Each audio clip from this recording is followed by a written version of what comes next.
Olá, amigos de todo o Brasil. Está começando mais um programa Ponto 3 aqui na TV Pai Eterno. Durante o ano de 2020, especialmente em função da pandemia do novo coronavírus, várias ações surgiram em todo o país para socorrer as pessoas. Não apenas uma atitude assistencialista, mas uma expressão de cuidado e amor. Por isso, nós vamos conversar hoje sobre o tema É Tempo de Cuidar. E você é meu convidado para acompanhar a nossa conversa sobre esta temática. Cuidar é uma expressão de carinho, é uma arte, é uma expressão de fé. Nós cuidamos da vida das pessoas, cuidamos da vida da nossa casa comum, cuidamos das nossas relações. O grande teólogo, padre João Batista Libânio, de feliz memória, na obra póstuma A Ética do Cotidiano, afirma que a urgência do cuidado aparece-nos como algo absoluto e universal. Universal no sentido de que não se restringe a um tempo e lugar, afeta todo o tempo e espaço.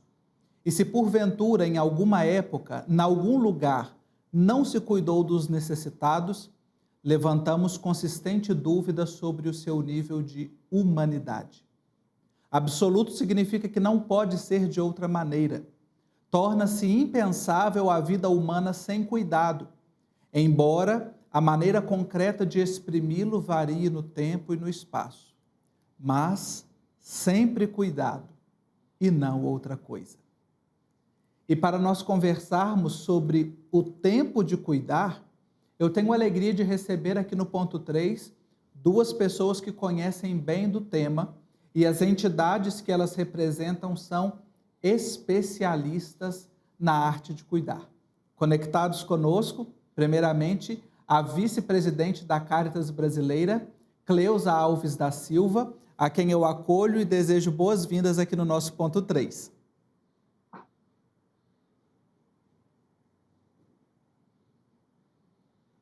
Muito prazer que nós estamos aqui nesse programa representando a Cáritas Brasileira para conversar sobre esse importante tema. Muito obrigado a Cleusa.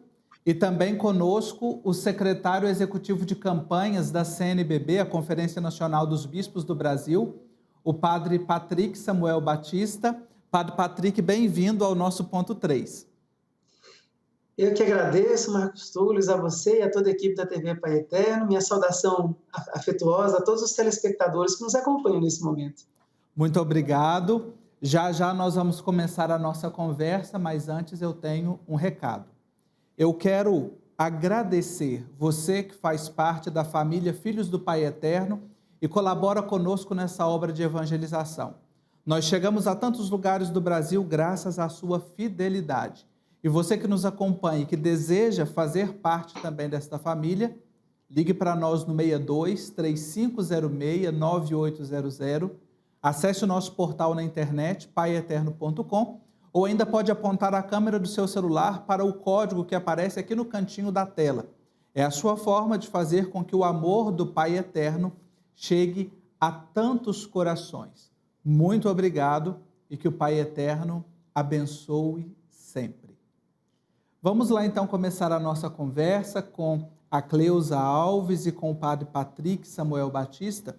Eu quero começar a nossa conversa aqui com o padre Patrick, que trabalha diretamente com as campanhas na nossa Conferência Nacional dos Bispos do Brasil. E, padre Patrick, desde o começo da pandemia, no ambiente eclesial, nós temos escutado a expressão é tempo de cuidar. Já faz alguns meses. Uma ação emergencial e que foi se prolongando também devido à pandemia. Como é que foi o processo de construção desta ação? Então, tudo começou quando, durante o mês de março, nós percebemos aí que a pandemia fez com que todos nós fôssemos para o isolamento social como um modo de cuidar. Só que nesse período, nós tínhamos, por exemplo, já prevista a grande coleta da solidariedade, que é o gesto concreto da campanha da fraternidade todos os anos, que em 2020, de forma providente, nos trouxe como reflexão essa proposta de tema: fraternidade e vida é dom e compromisso. Inspirados pelo bom samaritano, era preciso ver, compadecer e cuidar. Só que com a não presencialidade das pessoas nas celebrações, não foi possível realizar não somente a coleta, mas muitas ações que estavam previstas no horizonte da campanha da fraternidade não puderam ter aquela continuidade que a gente desejava. Então, a presidência da CNBB, juntamente com a presidência da Cáritas, pensando como poder ajudar as pessoas, sobretudo os mais pobres nesse período, tomaram então a decisão de se organizar, porque essa organização para o cuidado ela é imprescindível. E essa organização recebeu esse nome. Precisamos de ações solidárias emergenciais, tendo em vista o contexto da pandemia sanitária da Covid-19. E essa ação solidária emergencial da Igreja no Brasil, organizada pela CNBB e pela Cáritas, teve como inspiração justamente essa frase que marcou e tem marcado a vida das nossas comunidades. É tempo de cuidar. Quem ama se coloca a cuidar o próximo, quem ama promove a solidariedade no desejo que ela se torne cada vez mais natural a todos nós. E foi aí que no dia 12 de abril, então, de 2020, domingo de Páscoa, teve, então, início essa ação solidária emergencial que tem como grande objetivo motivar e incentivar a solidariedade local e dar visibilidade a essas ações, iniciando, então, processos de cuidado nos diversos âmbitos, não somente para as pessoas que passam necessidades materiais, mas também um apoio emocional, espiritual e psicológico. E a importância do registro dessas ações para que nós possamos, de fato, perceber aonde tem aparecido as maiores demandas e onde nós devemos concentrar, então, as nossas ações. Então, sem sombra de dúvidas, é uma ação que tem marcado a vida de nossas comunidades. É tempo de cuidar. E é bom lembrar, Marcos Touros, que essa perspectiva temporal, nós podemos colocá-la, apesar dos desafios, no horizonte do Kairos, né? Como o tempo da graça também. É tempo de cuidar uns dos outros. E cuidar é próprio de quem ama. É muito bonito a gente perceber isso, padre. O senhor coloca que o tempo de cuidar não está limitado apenas à dimensão espaço físico, mas perpassa toda a nossa realidade, né? E perceber isso como ação da graça. E nós temos junto conosco na conversa, e o senhor já disse que a presidência da Cáritas assumiu juntamente com a presidência da CNBB essa campanha, e a Cáritas nós podemos dizer que ela é especialista em cuidar. Afinal, nesse ano de 2020, não é, Cleusa, foram já completados 64 anos de existência da Cáritas brasileira, e que também se une a Cáritas Internacional, a tantas outras ações, entidades que cuidam da vida. Então, é uma longa trajetória de cuidado e de vivência do amor. Então, eu queria, para a gente também situar quem nos acompanha, que às vezes já ouviu falar em Cáritas e não conhece, quais são as principais ações desenvolvidas, né, ou as principais áreas de atuação da entidade Cáritas brasileira. Certo. A Cáritas Brasileira é um organismo da CNBB, né? Ela nasceu lá em 1956 com o objetivo inicial de distribuir alimentos em período de carência, de fome. Ela fazia esse papel. Ao longo do tempo, essa ação assistencial foi tomando outra dimensão, uma dimensão mais voltada à promoção humana, e depois ela foi evoluindo para a luta organizada pela conquista de direitos e de políticas públicas que garantissem a vida digna para a população. Hoje, a Cáritas atua muito fortemente nessas situações de emergências sociais, conflitos, emergências ambientais, né? Ela é a que primeiro chega nesses momentos.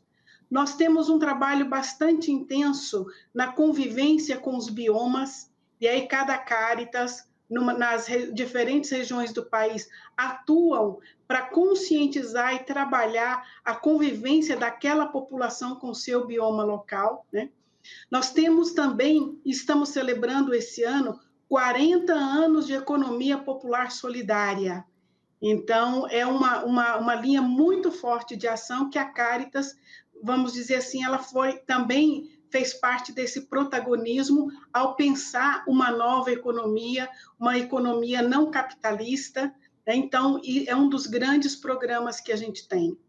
Nós também trabalhamos muito fortemente com infância, adolescência e juventude, nessa perspectiva também de uma conscientização dos direitos e uma série de outras ações que elas vão tomando corpo de acordo com a necessidade, a demanda da realidade de cada diocese, de cada regional. Aonde precisa uma ação solidária e não tem quem organize, a Caritas é chamada a estar presente lá, seja qual for aí o tema que levante essa necessidade de uma ação solidária e organizada. Então, nós somos, como Caritas, temos a missão principal de animar e organizar a solidariedade a partir da nossa fé cristã, da nossa fé evangélica, da nossa filiação à CNBB. Olha aí, que elementos bonitos que a Cleusa traz para nós. Então, atuar de acordo com a necessidade. Isso me fez lembrar, Cleusa e Padre Patrick, aquela passagem tão bonita dos Atos dos Apóstolos, né? Dos primeiros cristãos, das primeiras comunidades, que eles partilhavam a vida, o pão, a palavra, e ali tem uma expressão muito bonita, que não havia necessitados entre eles. Então, diante dessa missão, né, que é tão grandiosa e que há tanto tempo vem sendo cumprida pela Caritas brasileira, nós podemos afirmar que essa missão vem aí logrando êxito no cuidado das pessoas. Eu recordei aqui os Atos dos Apóstolos, mas nós temos um outro elemento bíblico também muito interessante, uma figura muito bíblica interessante, Padre Patrick, que é a figura do bom samaritano. O senhor evocou aí para nós já, e também a campanha da fraternidade desse ano.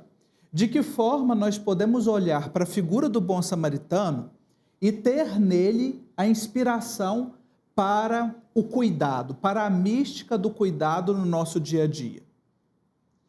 Quando você mencionava o texto dos Atos dos Apóstolos, eu ficava me imaginando assim, olha a importância da inspiração dos primeiros cristãos para que nós hoje sejamos cristãos e cristãs da primeira hora, da primeira necessidade, do primeiro cuidado. E nesse sentido, a parábola do bom samaritano é inspiradora para todos nós, porque ela mostra o seguinte, aquele samaritano, ele tinha a sua rotina, ele tinha um itinerário a percorrer.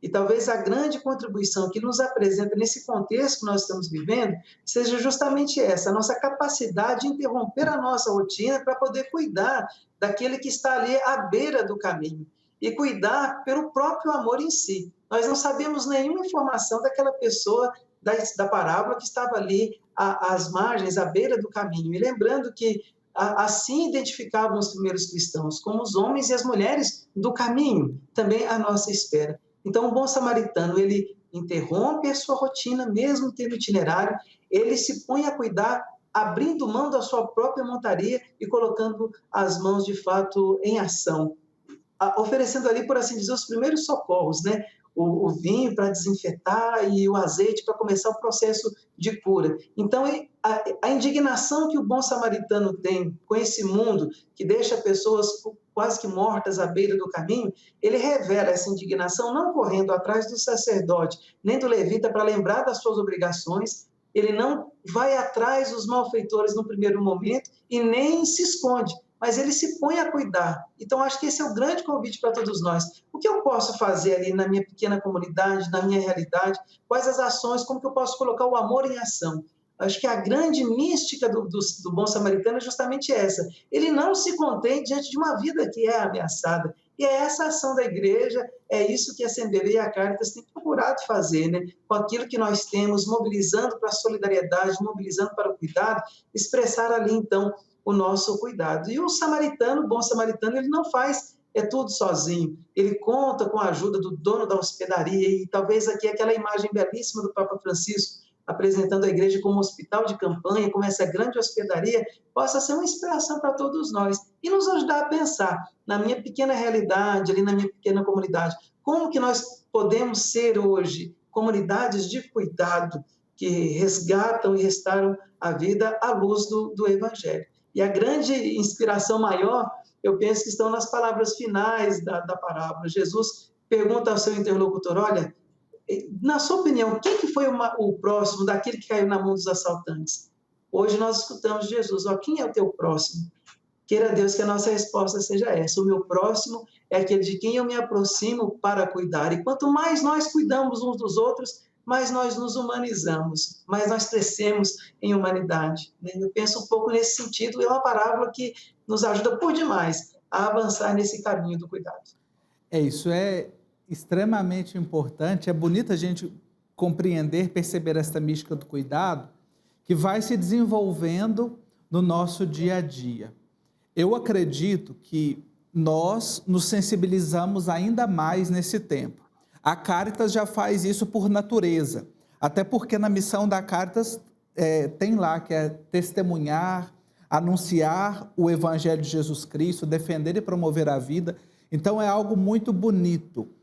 Ô Cleusa, como é que a gente pode ajudar as pessoas, aos cristãos de hoje, a fazerem dessa arte do cuidar, desta caridade que está lá no Evangelho, um exercício cotidiano do dia a dia, e não apenas nesses momentos mais difíceis da nossa caminhada?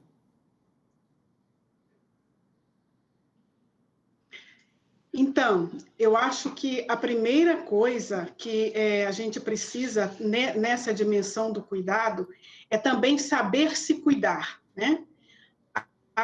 Acho que essa experiência da pandemia nos mostrou que todos e todas nós, mesmo que sejamos pessoas de fé, estamos vulneráveis, nós experimentamos algum grau de ansiedade.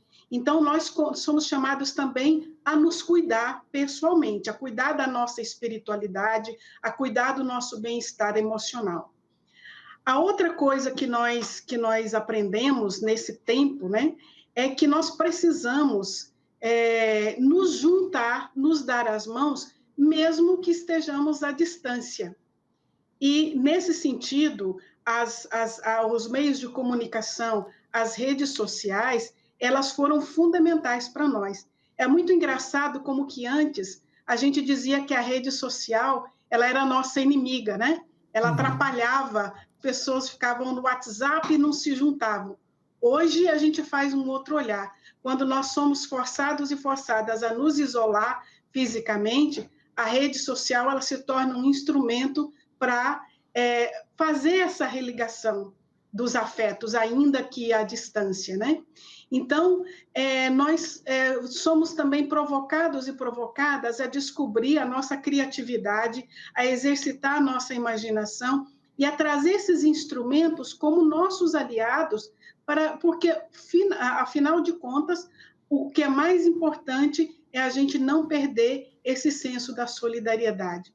Então, eu posso ser solidária num diálogo à distância com as comunidades que estão lá no interior do Piauí, ou que estão lá no Rio Grande do Sul. A gente pode fazer com que esse espírito de solidariedade, né, ele possa ir permeando redes sociais, meios de comunicação e chegando até aquelas pessoas onde a gente não pode chegar. A outra coisa que nós precisamos pensar é nos espelhar nos exemplos daquelas pessoas que superam o medo da pandemia, o medo da doença e têm coragem de chegar junto a quem mais sofre. E isso nós temos inúmeros exemplos na nossa igreja, nas nossas iniciativas, a gente precisa dar visibilidade a isso. Como é que vivem e como é que estão aí as pessoas e organizações que estão junto aos moradores de rua, por exemplo, que é a população mais vulnerável, já é vulnerável e na pandemia fica mais vulnerável ainda, né?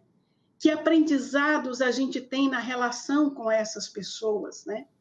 E já pensando um pouco, a campanha da fraternidade do ano que vem vai nos ajudar muito a continuar, né, essa reflexão. Como é que a gente aprende a ser irmão, irmã, de forma ecumênica, de forma aberta, com aquelas pessoas que mais sofrem.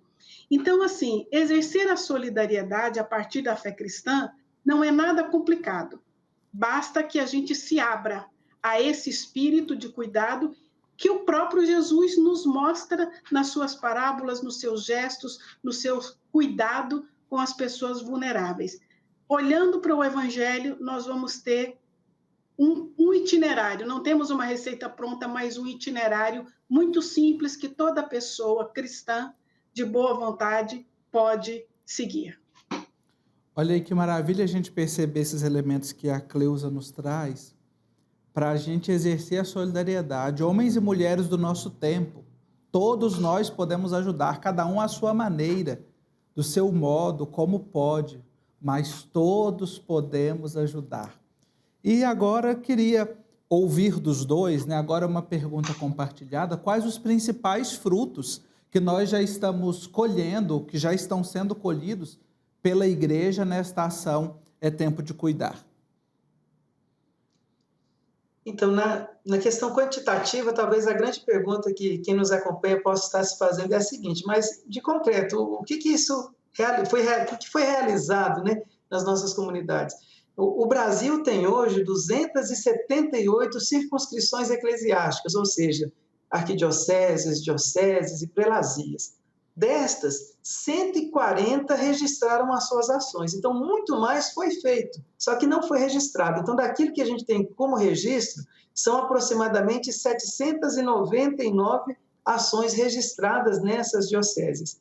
Isso fez com que a gente chegasse a um total de mais de 5.000 toneladas de alimentos, além de alguns recursos financeiros, também alimentos prontos para consumo, mais de 700 mil, roupas e calçado, ultrapassou 650 mil, além dos equipamentos de proteção individual, que chegou na casa dos 410 mil aproximadamente, além dos kits de higiene. Então, de modo que a gente conseguiu atingir mais de 1.100.000 pessoas, então, com essa ação solidária emergencial da igreja no Brasil. E com ações assim muito belíssimas de vários modos. Por exemplo, uma paróquia que tem dificuldades financeiras, o que o pessoal fez? Eles reutilizaram um óleo de cozinha e fizeram a produção de sabão, então, para levar para os mais pobres, né, que pudessem fazer a higienização das mãos e assim por diante. Então, além dessas ações pontuais, eu percebo que a ação solidária emergencial ela foi uma oportunidade para muitas dioceses e paróquias organizarem o serviço da caridade,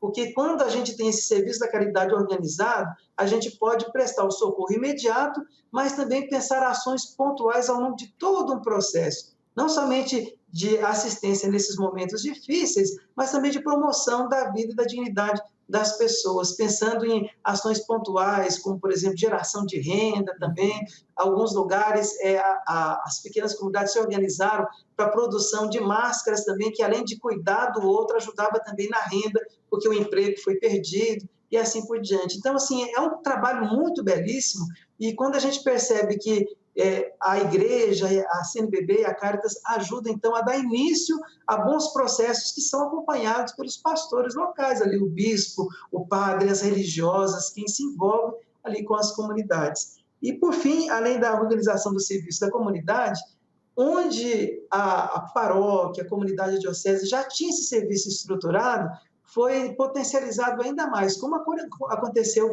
no sul, em Santa Catarina, que além da pandemia teve no início do ano ciclone, aquele ciclone que foi terrível também para aquelas comunidades, ali a Caritas, juntamente com as paróquias, conseguiu atender de forma imediata ali aquelas necessidades. E a É Tempo de Cuidar, em Porto Velho, Rondônia, por exemplo, se transformou em É Tempo de Cuidar, Amar e Servir, com ações bem pontuais ali na região amazônica. Olha aí que beleza. A Caritas também certamente compartilha de histórias bonitas nesse período, né, Cleusa? Compartilha. Nós temos quem está na direção nacional, escuta de todos os lados, né? Momentos riquíssimos de partilha. Se a gente escuta a Caritas lá do norte, por exemplo, toda a solidariedade com os migrantes venezuelanos, né? Com todo o desafio que aquela situação representa, principalmente em tempos de pandemia.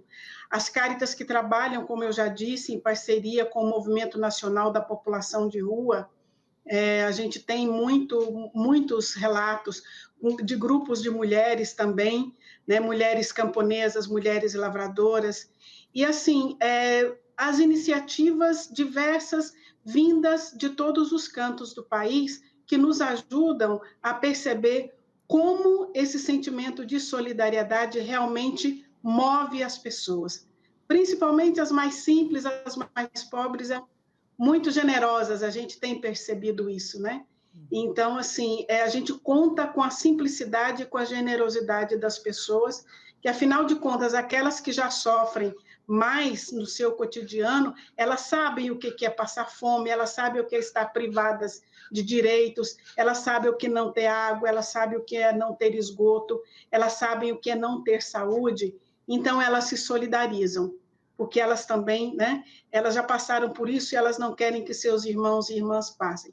Então, assim, a gente tem um ganho quantitativo, um número imenso de ações, mas a gente tem também um ganho qualitativo, nessa perspectiva de que a nossa solidariedade ela não é meramente assistencialista, mas ela é resposta a um desafio da realidade, mas também a uma consciência de que todos nós somos filhos e filhas de Deus, portadores e portadoras de direitos de vida digna.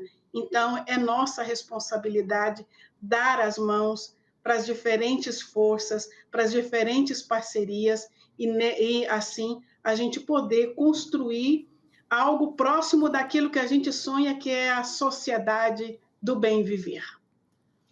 Temos elementos suficientes para acreditar que é possível e que é preciso cuidar. Mas chegou a hora da nossa conclusão. A palavra-chave para cuidar é a solidariedade.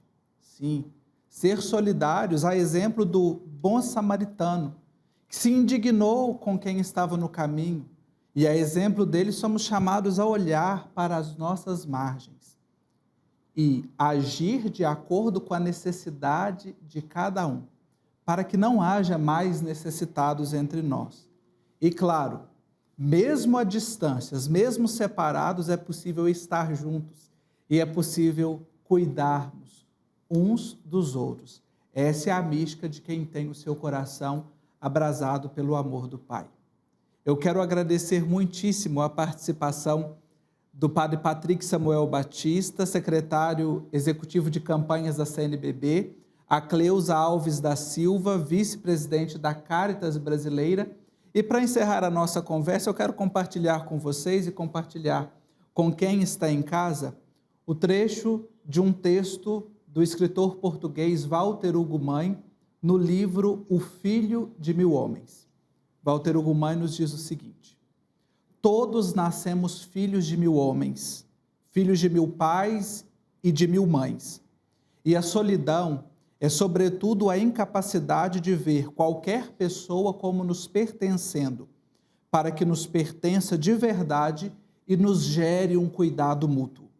Como se os nossos mil pais e as nossas mil mães coincidissem em parte, como se fôssemos por aí irmãos, irmãos uns dos outros. Somos o resultado de tanta gente, de tanta história, tão grandes sonhos que vão passando de pessoa a pessoa, que nunca estamos sós. Muito obrigado pela sua companhia, pela sua audiência no nosso programa Ponto 3.